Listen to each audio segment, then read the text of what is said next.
Okay, let's just continue for a little bit.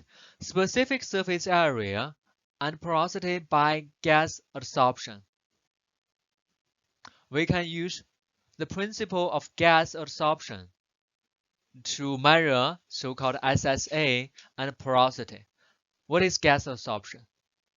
We are having gas, the condensation of the gas molecule onto the free surface, gas adsorption. So we have a solid surface, right? And then we would have gas molecule, which means they are free molecules bouncing in the gas phase. But sometimes you may find a few of these gas molecules got what? Attached to the solid surface. And these gas molecules, we call them adsorbed gas molecule. The molecules adsorbed onto the surface. They cannot right away leave. They may leave by after some time, but not right away. At least they stay on there for some time. These are called adsorbed gas molecule. And depending on the interaction, we will have different types of gas adsorption. Some of them we call physisorption. Repeat with me, physisorption, which means physical adsorption.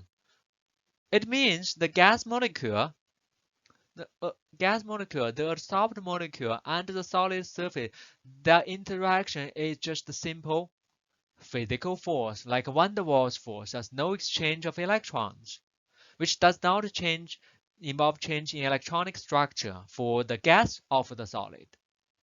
These types of interaction, they are strong or weak. If they're just a physical adsorption, no change in electron structure. They are relatively weak adsorption. Okay, relatively easy to separate. Just by putting a vacuum.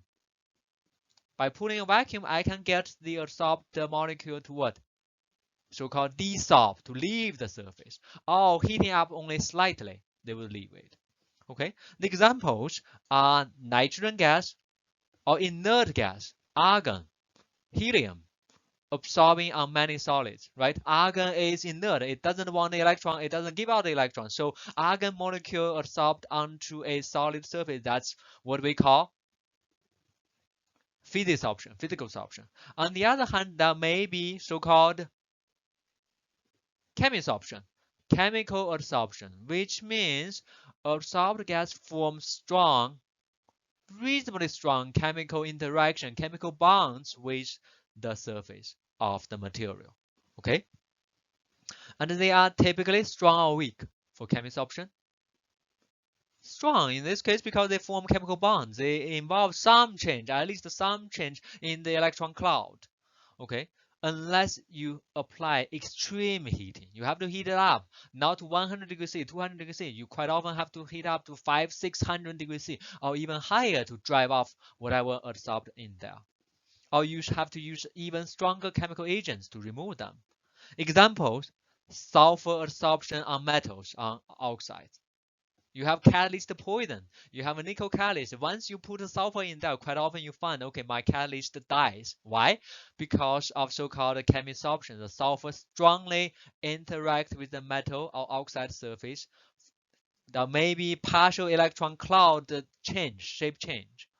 Not complete electron transfer, but at least partial, which is difficult to get rid of.